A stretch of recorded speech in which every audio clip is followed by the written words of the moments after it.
Hello and welcome to the Voices of MCC podcast. Our hope is that you will be encouraged in your faith as you hear how MCC beliefs and practices are fleshed out in the daily lives of our fellowship. I am grateful today to have Nate Clason with us on the Voices of MCC. Nate, welcome. Thank you.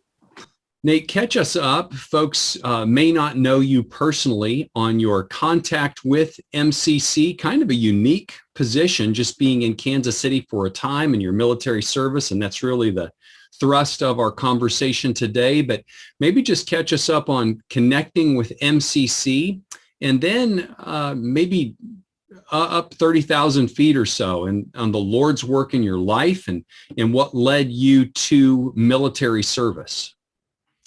Sure. Thanks, Pastor. So have the World Wide Web in some part to thank for our attending MCC.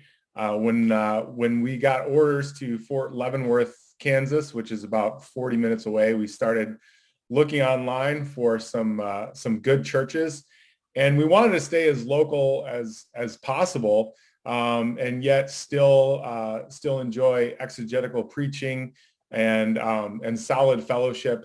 And the more we started digging around through some trusted websites, Nine Marks, the Gospel Coalition, and others, we're having a difficult time finding anything in Leavenworth that we thought would be a good fit. And so we visited, I think, only two churches when we got here, one of which was Masters, and in doing so, we quickly figured out that this was definitely going to be the best fit while we were here for a short period of time, about a year. And so we want to just jump in with both feet, even though it's a little bit of a drive for us.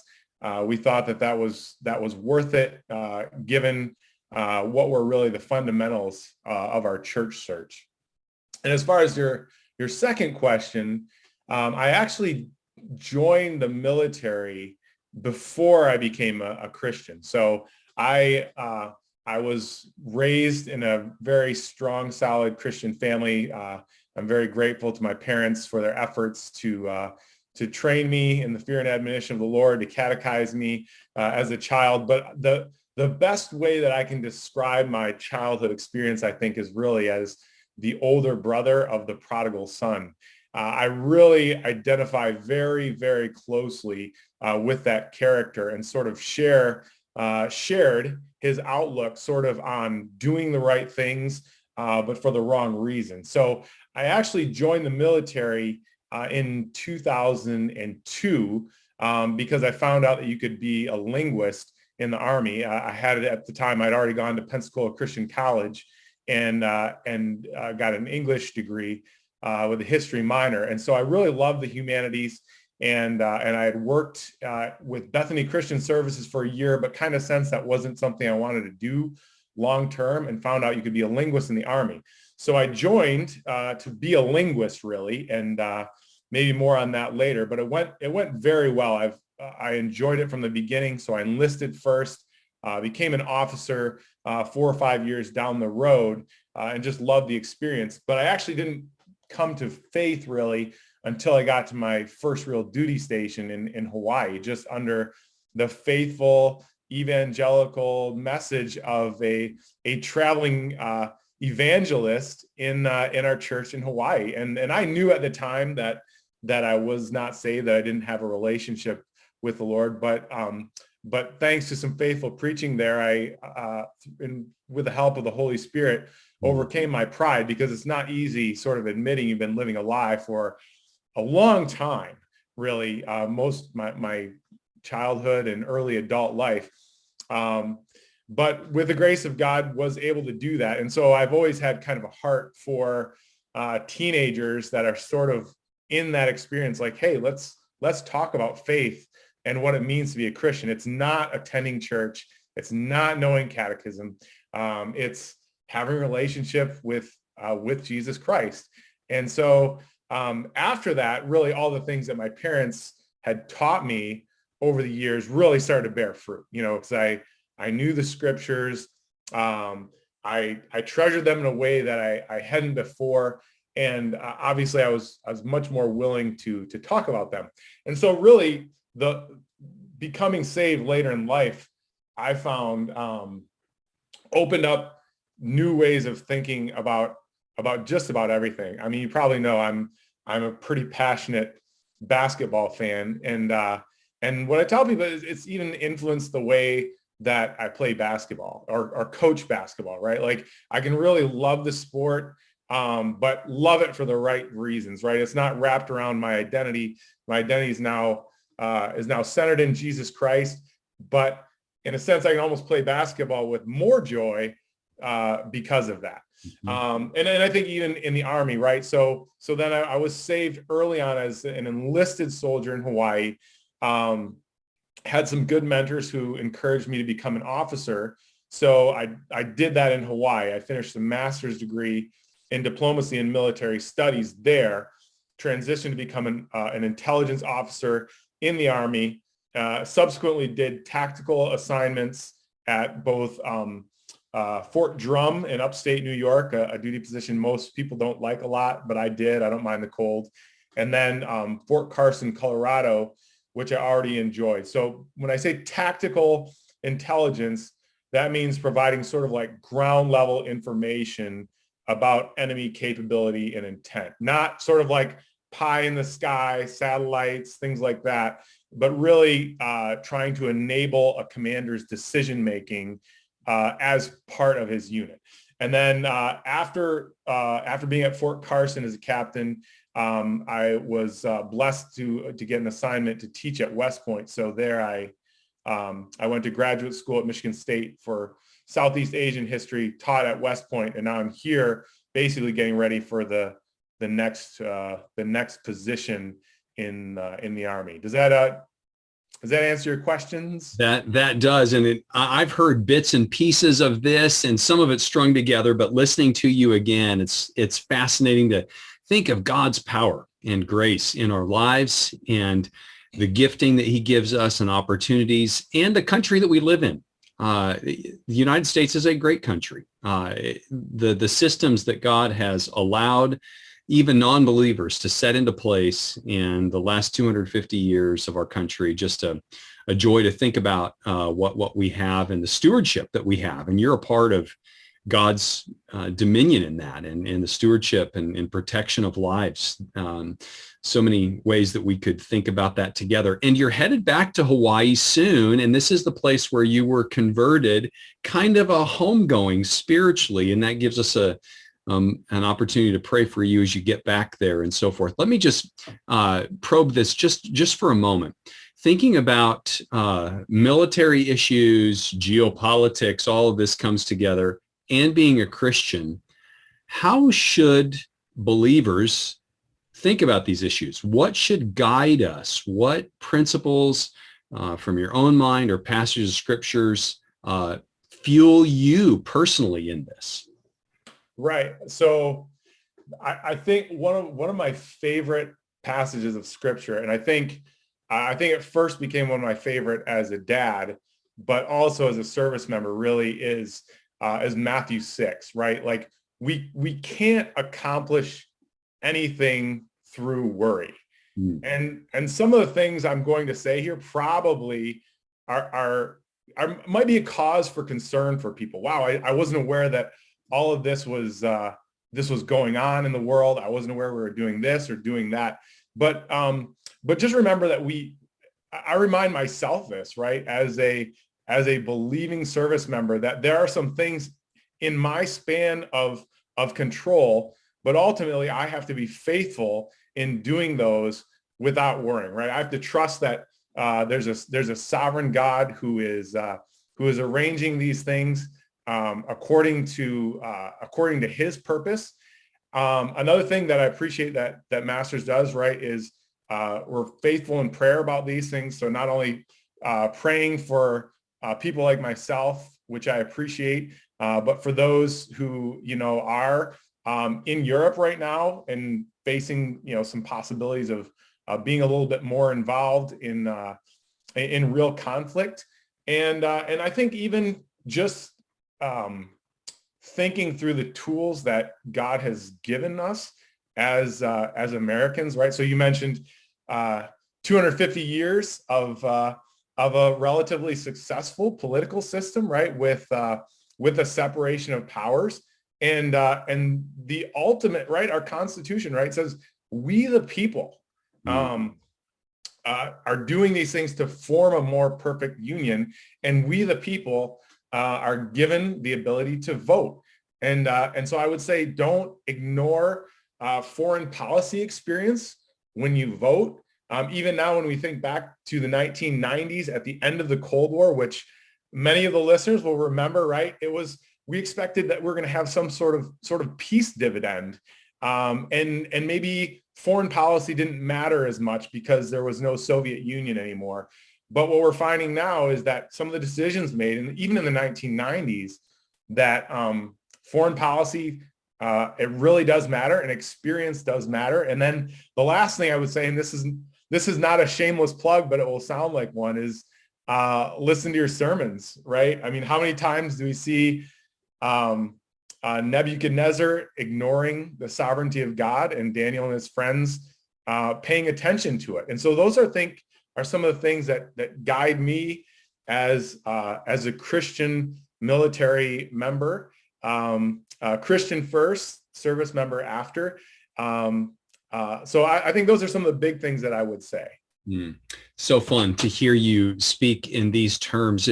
Fascinating what you said about trusting God in Matthew 6 and recognizing God's sovereignty. I have a friend in Congress, United States Congress, and had a chance to visit him in DC a few years ago and see him in action on the House floor and hang out at his home later that evening. And I just said, how do you deal with all this? It's a lot of pressure.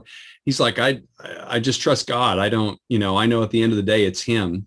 And so confidently and calmly, he said that in a very similar way to you. And I think that's a characteristic of God's grace on those in civil leadership. And God is gracious to his people who serve in this sort of in-between way, as Daniel was, in right. Very complex, could be compromising situations. And there God is gracious in those places. Well, let's think a bit about the current situation of the world. We had planned this talk in light of what's going on in the world that we see, and you have the ability to provide us a perspective later and looking eastward and what's going on there. You have experience in that realm. So just catch us up, just from your perspective here, Ukraine, Russia, Europe, what things look like, why this should matter to Christians. Yeah, absolutely. So, and I do want to issue a very clear disclaimer.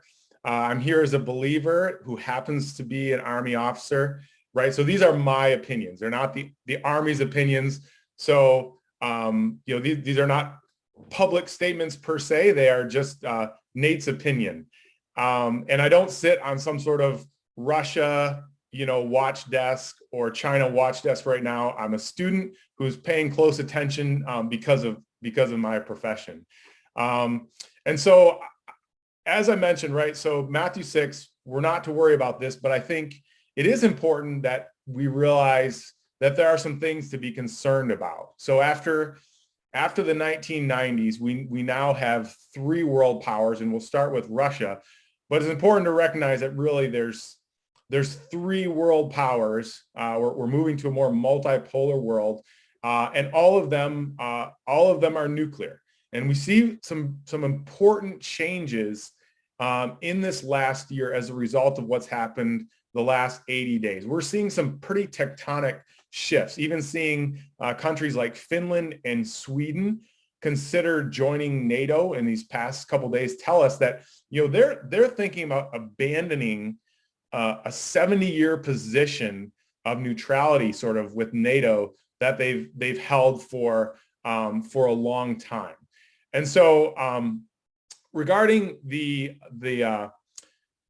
situation in the Ukraine in particular, I think it is important to consider what is going on there from a historical perspective. And so, frankly, this is sort of like, the invasion of Poland, where after the fact, I think a lot of people are like, well, maybe we should have seen that coming.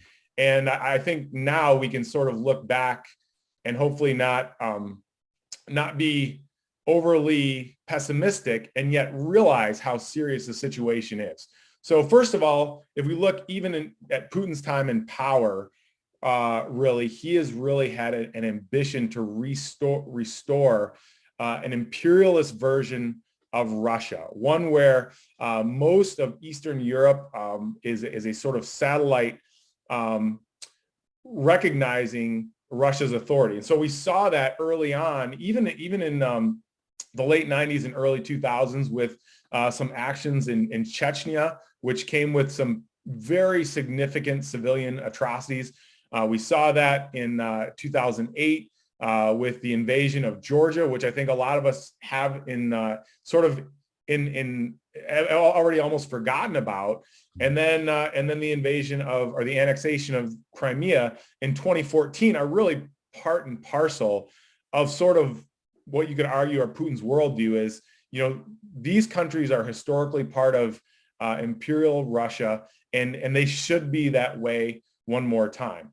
And what we've really found out in the last 80 days that restoring that vision is very difficult. The war is not going well for Russia. And if you look at the map, I don't know if you follow, PBS has some great resources, Institute for the Study of War has some great resources, but the map has changed in the last 2 or 3 weeks. So if you remember early on, there were several axes of Russia's advance, north, south, and east. And now most of the fighting is on the east. And really what that tells us is that first campaign was an effort by the Russian military to conduct what's sort of called a maneuver, right? To move their forces to a position of advantage to force the enemy to capitulate. And so that's why you saw a lot of the action around Kiev, right? The capital. And now that's not where the fighting's at, right? It's a dramatic shift to the east, where now most of the fighting is happening around the two provinces that Russia has been causing problems in for a long time, Donetsk and Luhansk. And that was not Russia's original aim. They have pulled out their forces and repositioned and refitted them to accomplish what are arguably, for the time at least, some much more modified objectives in Ukraine. And so we haven't seen this for a while, right? Really what we call in the Army large scale ground combat operations. And we're getting reminded that it's hard. And Russia is finding out the hard way that using technology to conduct an invasion against a determined enemy is not a foregone conclusion. Another thing too that, I think a lot of this has been on the news, so I won't belabor it to point is the importance of leadership. So we are finding that despite all the technology, the technological overmatch that Russia had at the beginning, that a lot of these have been overcome with President Zelensky's charisma, his willingness to share danger with his people and sort of galvanize support that is coming in very tangible ways in the forms of javelins and other means of material support from the West. And so I think those are really the highlights to think about that I think are important for us to think about with Russia. And now in today's technological world, right, this matters, right? The rest of the world is going to study what happened. And I talked about historical events already a lot. Like, I also don't think most of us, many of your listeners barely lived through it. And a lot of us don't remember it because it was so quick. But the 1991 Gulf War that happened really quickly when President George H.W. Bush basically removed Saddam Hussein from Kuwait was a huge wake-up call for both Russia and China. they were aghast at the speed by which we were able to defeat what was, I think at the time, the fourth largest army in the world. And they retooled their militaries. And that's what's going to happen in the world today, right? People are going to look at this invasion and how poorly it went, and they're going to take away some new outlooks on both the strategy, how Ukraine has reached out to the rest of the world, how it's defended itself, as well as the tactics, right? The moving of puzzle pieces on the ground to prevent Russia from doing things like at the beginning of the war seemed very achievable, like taking Kiev, for example. So I think those would be what I would say the highlights would be about the Ukraine from my perspective, unless you have anything further you might want to ask. No, it's insightful to listen to you bring an historical perspective, the last 30 years and the 90s and where we're at now, and the shifting plan of Russia. And it does seem like this did not go as planned early on. So now they're having to rethink it and what this means for us and thinking about Europe and even our own alliances and what that looks like. And again, trusting God and his sovereignty and praying for our leaders there. I recognize, even just in listening to you, how many decisions are made at various levels, top levels, on the ground in real time. And God is over this. And so we want to trust him with it. When you think about pivoting eastward, you have experience in the East as well, and thinking about China, thinking about across the Pacific, not across the Atlantic. Unpack that for us a little bit, just your own history, and then as believers, what we should be looking for and attuned to as we look to this decade even. Right. No, I think it's good to think about this. And in a sense, I think it's also useful to just add that you could argue that what's happened in the last 80 days is something of a surprise. If you read like the national, and I would encourage people to read these documents, right? They're unclassified versions of the National Defense Strategy, the national security strategy, right, is the executive level, and then the National Defense Strategy signed by the Secretary of Defense. You can read those, but if you were to read those, you would find that they sort of describe Russia as a disruptive force. So things like disturbing elections, right, in 2016, participating in these gray zone activities, and that China was actually what in the military we call the pacing threat, really the force that we're trying to make sure we are aligned with, that we are modernized, that we are equipped to deal with. So China was the focus really until the last 80 days for us. And if you were to read the goals that the Secretary of Defense and the President have for the Indo-Pacific region, so that encompasses really from India moving east, there's a geographic combatant commander, usually a Navy officer, who sort of has charge of that region. The goal there is to maintain a free and open Indo-Pacific. And one could argue that that China is gradually trying to make the Indo-Pacific region a little bit less free and open, right? We need a free and open Pacific really for our own economic interests and to allow freedom of access to the seas to many of our allies and partners in the Pacific. But in the last 12 years or so, particularly under President Xi Jinping, we have seen a very concerted squeeze on freedom of the Pacific. So China has been very disruptive and making a lot of claims in the East China Sea and the South China Sea about some small island chains, for example, that if they were to successfully make, it would really reduce some of the economic zones of some of our friends in the region and even our own access to goods. And since COVID, right, we have experienced just how challenging maintaining an open supply chain is. So you can only imagine, for example, if the Straits of Malacca in Indonesia got shut down even for a short period of time. You can look at a heat map of how much of the world's shipping goes through that area. It would have cataclysmic results. So just maintaining the free and open Pacific is really the focus there, right? So our goal is to deter China. We're not looking to go to war with China, but we are looking to deter them from preventing access to the Pacific, particularly in the South China Sea. And then another issue that I think is of great importance. So President Xi Jinping is arguably trying to do a lot of the things that President Putin is doing for China and restoring some sort of imperial role, historic imperial role that China has. And that means that it needs to retake Taiwan.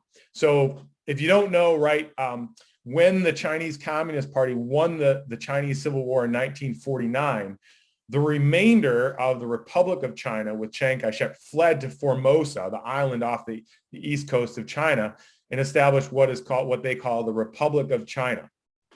China views that as a renegade province. The U.S. has an incredibly complicated view of whatever you want to call Taiwan, whether you want to call it a country, whether you want to call it a renegade province. Since the late 1970s, the U.S. has recognized China as being the political entity that we are going to deal with on a nation state level. That said, it also established what we call strategic ambiguity regarding Taiwan. So we no longer view Taiwan as being China. That changed in the 1970s. But what we have maintained is this sort of awkward commitment to retain the ability to defend Taiwan in the case of a Chinese invasion without actually committing to do so. Now, where the rub is really what's happened in the last 80 days, right? We have seen the world's response to one country trying to take over another sovereign country with the Ukraine. Well, the U.S. doesn't really recognize Taiwan as a country. So what would happen if China invades Taiwan is, from our perspective, anyone's guess. But it does seem that the Russian invasion of the Ukraine has probably been favorable to Taiwan maintaining its independence, right? China has learned that conducting an invasion of another country is really, really difficult. And in the case of Taiwan, they can't just cross a land border, right? It would have to conduct some sort of amphibious invasion to actually take over Taiwan. And they're not sure that they can do it. The last real war that China had was the 1979 border clash with Vietnam that did not go particularly well for China. And most of Taiwan's defense strategy, in fact, I think probably 99.9% of it, is centered around defeating a Chinese invasion. If you look at the plan, they want to defeat China. First, they want to survive some sort of initial, air invasion. Then they want to defeat the amphibious forces and then destroy what's left on the beaches. And that's what Taiwan's military exists for. But now you almost have to wonder whether the world would unite around Taiwan in a way that it might not have done so strongly 80 days ago after seeing what happened with President Putin. And as a believer, I struggled with this. So again, this is my personal view only. I sort of struggled with the U.S. role in the world, particularly regarding the Iraq War. What are we doing in this parts of the world? Our casualties got very high. You start to question whether we're doing the right things.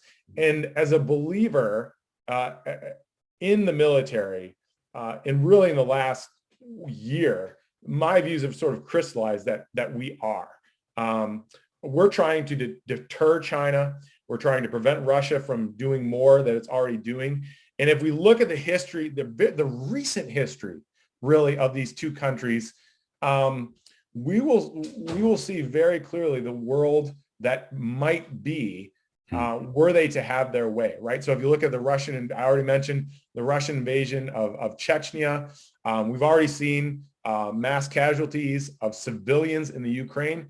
But the same thing absolutely exists for China. China is not interested in religious liberty. They've got somewhere between 1 to 2 million Uyghurs, which are Muslims in the western province of Xinjiang, just imprisoned. They run a police state that's enabled by things like biometric intelligence and cyber patrolling. And when they take over something, it doesn't maintain its freedom. So not only do you have Xinjiang province in the west of China, you also have Hong Kong, right, which was supposed to be, I'm going to try to remember the phrase here, but one country, two systems. So once China retook Hong Kong from the British, it was a British colony, Hong Kong was supposed to have its own system. And we've seen that that's not been the case. In fact, people have literally disappeared in Hong Kong when they decide that they're going to call out the Chinese Communist Party. And so as a Christian believer, I am grateful that we have a European command that's interested in preventing Russia from winning in the Ukraine, that we have a Indo-Pacific commander that is interested in maintaining a free and open Indo-Pacific and dissuading, without going to war, China from achieving a lot of its political objectives.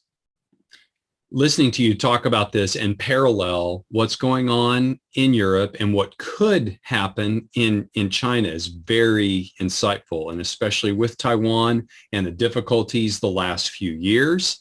And now the world's perspective on this may give China a moment of pause, which would be good for all. And who knows how COVID and the economies in China's situation, both in terms of its health and its economy, affect, so many of these issues as well. You mentioned the issue of religious liberty in China. And just this week, I was conversing with a student.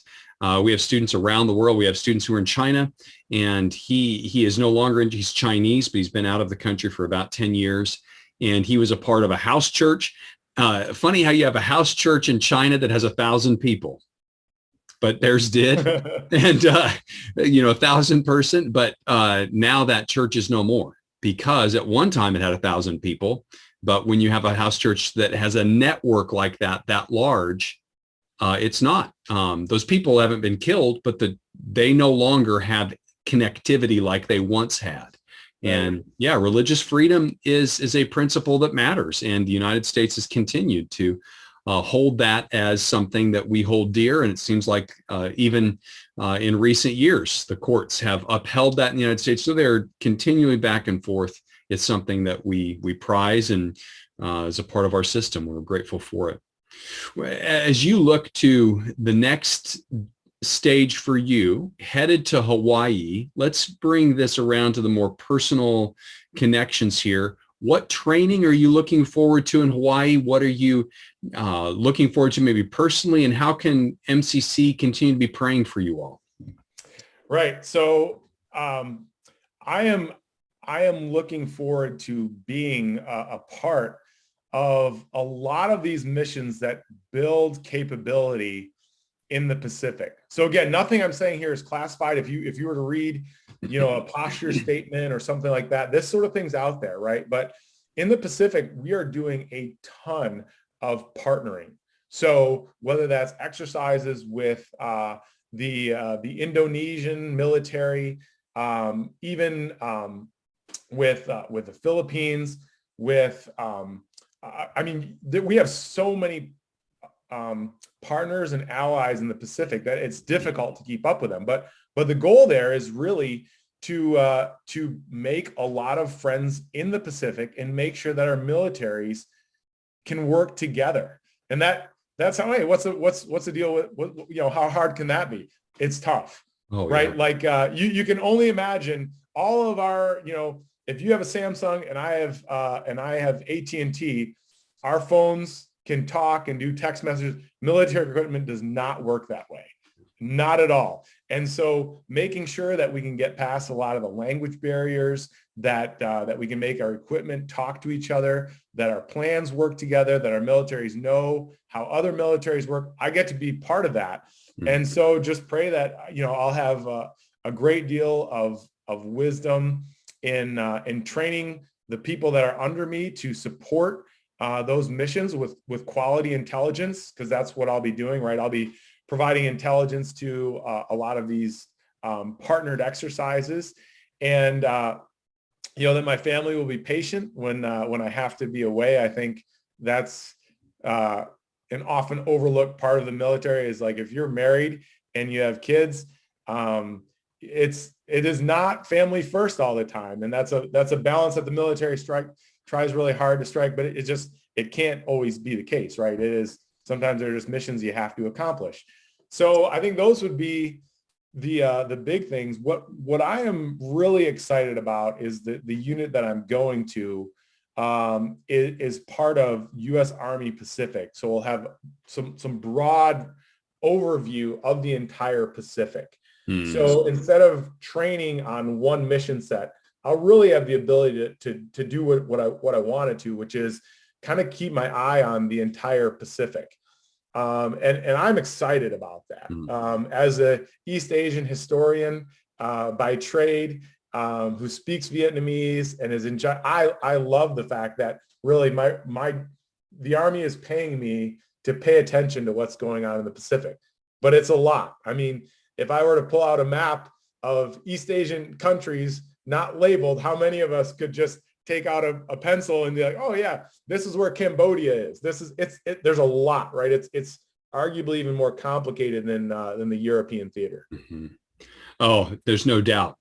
Most of us could label France before we could Vietnam, right? Right. Well, so Vietnam's the easy one because I know that's it. Yeah, yeah. So, well, brother, it is fun to think about what's going on in the world today and think through your eyes as someone who has expertise in these issues and thinks about them. And we thank you for your service, just as we do each person in the military, and recognize God's providence and care over each of his people and your work there and his grace upon you.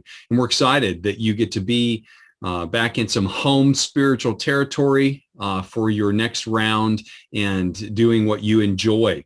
This is one aspect and consistently comes up in these Voices of MCC podcasts, is the joy that God gives us in our work and in what we do and in getting to do it together. Well, brother, thank you for taking the time and for sharing your heart and your mind with us.